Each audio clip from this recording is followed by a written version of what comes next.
Hello students, in this section we are going to see the various sources of working capital. There are different sources of working capital and we can classify them in two parts. First is for sources for long term working capital. Long term मध्ये तुम्हाला जे working capital लागणार आहे त्याच्यासाठी जे sources आहेत ते म्हणजे issue of shares, issue of debentures, bonds etcetera. शेअर्समध्ये पुन्हा दोन प्रकार, तुम्ही इक्विटी शेअर्स इश्यू करू शकता, प्रेफरन्स शेअर्स इश्यू करू शकता. डिबेंचर्सचे वेगवेगळे प्रकार जे आहेत ते तुम्ही इश्यू करू शकता. आणि शॉर्ट टर्ममध्ये जे वर्किंग कॅपिटल लागतं, दुसरा प्रकार जो आहे शॉर्ट टर्ममध्ये लागणारे वर्किंग कॅपिटलसाठी असणारे जे सोर्सेस आहेत त्याच्यामध्ये इंटरनल सोर्सेस आहेत काही आणि काही एक्सटर्नल सोर्सेस आहेत. इंटरनल सोर्सेस म्हणजे तुमच्या बिझनेसच्या मधूनच तुम्ही ते सोर्सेस रेज करता आणि फंड्स रेज करता. तर त्यामध्ये आहे डिप्रिसिएशन. आता डिप्रिसिएशन हा आपण एक्सपेंडिचर म्हणून प्रॉफिट लॉस अकाउंटच्या डेबिट साईडला दाखवतो, फिक्स असेट्समधून वजा करतो, पण प्रत्यक्षामध्ये हे नॉन कॅश एक्सपेंडिचर आहे. आपण काही कुणाला हे पैसे देत नाही, बाहेर हे पैसे काही जात नाही.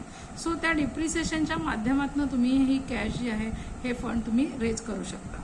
त्याच्यानंतर ॲक्रूड एक्सपेन्सेस जे आहेत त्या ॲक्रूड एक्सपेन्सेसमधून सुद्धा तुम्ही शॉर्ट टर्म वर्किंग कॅपिटल उभं करू शकता. यापुढे आहेत एक्सटर्नल सोर्सेस. एक्सटर्नल सोर्सेसमध्ये आहे ट्रेड क्रेडिट, म्हणजे जो क्रेडिट पिरियड तुम्हाला मिळतो तो क्रेडिट पिरियड तुम्ही जर जास्तीत जास्त घेतला तुमच्या सप्लायर्सकडनं तर तुम्हाला वर्किंग कॅपिटलसाठी थोडासा अवधी त्यामध्ये मिळतो.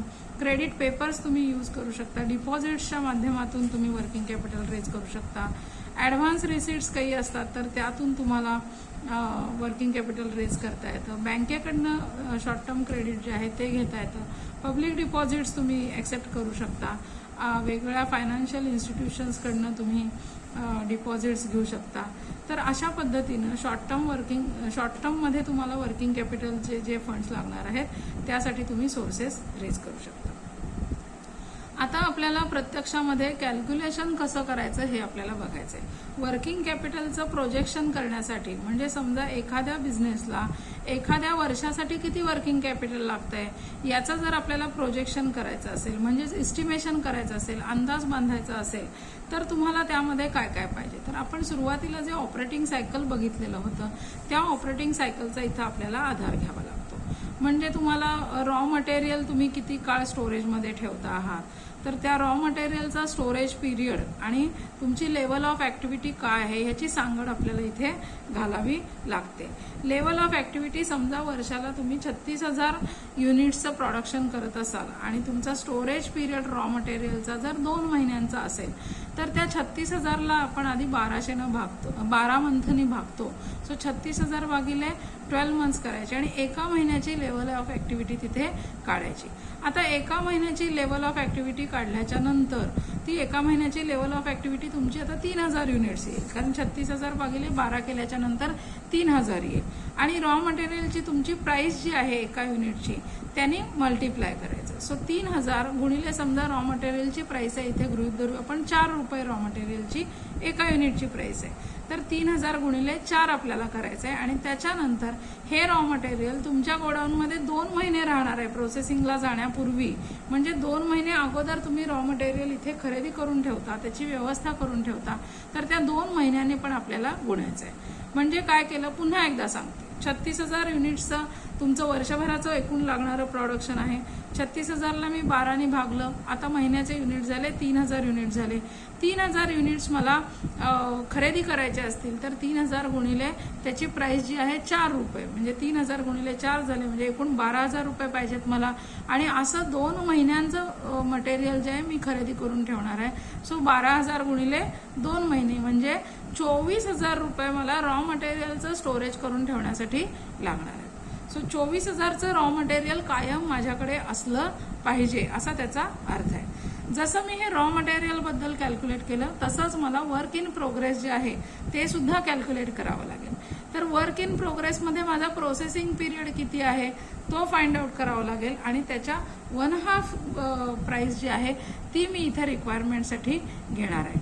मग त्यात रॉ मटेरियल लागणार आहे, त्याच्यामध्ये लेबर लागणार आहे, राईट. सो या सगळ्या गोष्टी वर्क इन प्रोग्रेसमध्ये लागणार आहेत. आता याच्यामध्ये नंतर मग डेटर्समध्ये ह्याचं कन्व्हर्जन होणार आहे. सगळा तुम्ही सेल केल्यानंतर डेटर्समध्ये कन्व्हर्जन होतं. मग डेटर्सना तुम्ही क्रेडिट पिरियड किती दिलेला आहे, डेट कलेक्शन पिरियड तुमचा किती आहे, तर त्यावर आधारित डेटर्सची अमाऊंट जी आहे ती आपल्याला काढावी लागते. आणि डेटर्सची अमाऊंट काढताना मोस्ट ऑफ द टाइम आपण सेलिंग प्राइसवरती काढतो. पण काही वेळेला आपल्याला क्वेश्चनमध्ये सांगितलं जातं की कॉस्ट घ्या डेटर्सची. आता कॉस्ट घ्यायचं म्हणजे काय, तर जी कॉस्ट ऑफ प्रोडक्शन आहे, थोडक्यात रॉ मटेरियलची कॉस्ट, WIPची कॉस्ट आणि त्यानंतर फिनिश गुड्स जे आहे ते फिनिश गुड्स तयार झालं तर इथंपर्यंतची जी कॉस्ट ऑफ प्रोडक्शन आहे त्यावर आधारित सुद्धा डेटर्स कॅल्क्युलेट केले जातात. पण जनरली आपण काय घेतो तर सेलिंग प्राइस आपण त्यामध्ये घेतो. फिनिश गुड्सचं व्हॅल्युएशन आपल्याला करायचं आहे. ते करत असताना सुद्धा आपण इथे फिफो मेथड आपल्याला वापरावी लागणार आहे. एक्साइज ड्युटी जी घ्यायची ती एक्साइज ड्युटी ही आपल्याला फिनिश गुड्समध्ये ऍड करायला लागते. जर GST दिलेला असेल तर तो GST सुद्धा आपल्याला सेलिंग प्राइसवरती कॅल्क्युलेट करायचं आहे. आता WIP कॅल्क्युलेट करत असताना मटेरियलची कॉस्ट आहे ती आपण 100% घ्यायची, लेबरची कॉस्ट 50% घ्यायची आणि ओव्हरहेडची कॉस्ट सुद्धा 50% इथे आपल्याला ऍझ्युम करायची. सो त्यानंतर जर मिनिमम कॅश बॅलन्स काही क्वेश्चनमध्ये सांगितलेला असेल, कॅश किंवा बँक बॅलन्स, तर तो सुद्धा करंट असेट्समध्ये आपल्याला ऍड करायचा आहे. थोडक्यात या पद्धतीने आपण सगळे करंट असेट्स जे आहे ते ऍड करणार आहोत. रॉ मटेरियल घेणार, वर्क इन प्रोग्रेसचा स्टॉक घेणार, रॉ मटेरियलचा स्टॉक, वर्क इन प्रोग्रेसचा स्टॉक, त्यानंतर फिनिश्ड गुड्सचा स्टॉक, त्यानंतर डेटर्स आणि त्यानंतर काही तुम्हाला रिसिवेबल गोष्टी असतील, इन्कम कुठला रिसिवेबल असेल तर तो रिसिवेबल इन्कम आणि कॅश आणि बँकचा मिनिमम बॅलन्स काही असेल तर तो यामध्ये ऍड करायचा. हे ऍड केल्यानंतर आपल्याला मिळणार आहे टोटल करंट असेट्स मिळणार. या टोटल करंट असेट्समधून आपल्याला टोटल करंट लायबिलिटीज वजा करायच्या. करंट लायबिलिटीज वजा करत असताना तुमचे क्रेडिटर्स जे आहेत रॉ मटेरियलसाठी तर ते क्रेडिटर्स तुम्हाला त्यातून वजा करावे लागणार. बिल्स पेएबल असतील, त्याचा काही कलेक्शन पिरियड दिलेला असेल तर तो सुद्धा तुम्हाला इथे वजा करावा लागणार आहे. त्यानंतर तुमचे जर आउटस्टँडिंग वेजेस असतील तर त्याचा जो लॅग पिरियड आहे, किती दिवसांनी तुम्ही तुमच्या एम्प्लॉईजना किंवा वर्कर्सना वेजेस देता तर त्यातला जो लॅग पिरियड तुम्हाला इथे मिळतो तर तो लॅग पिरियड इथे कन्सिडर करायला लागतो. काही आउटस्टँडिंग एक्सपेन्सेस असतील, फॉर एक्झाम्पल आउटस्टँडिंग रेंट असेल किंवा आउटस्टँडिंग ऑफिस एक्सपेन्सेस असतील तर अशा आउटस्टँडिंग एक्सपेन्सेसना सुद्धा किती लॅग दिलेला आहे, किती काळाच्या नंतर तुम्ही त्याचं पेमेंट करता, 1 महिन्यानी करता, 2 महिन्यांनी करता, अर्ध्या महिन्यानी करता. समजा हे दिवसांमध्ये कॅल्क्युलेशन केलेलं असेल तर तुम्ही सगळं कॅल्क्युलेशन दिवसांनी करू शकता. तर त्यावेळेला तुम्हाला युनिट्स जे आहेत म्हणजे लेवल ऑफ ऍक्टिव्हिटी जे आहे त्या लेवल ऑफ ऍक्टिव्हिटीला तुम्हाला 365नी डिव्हाइड करायचं आहे. 365 दिवस. क्वेश्चनमध्ये जर सांगितलं असेल तर त्यावेळेला तुम्ही 360 दिवसांनी डिव्हाइड करणार आहात, हे मात्र लक्षात ठेवा.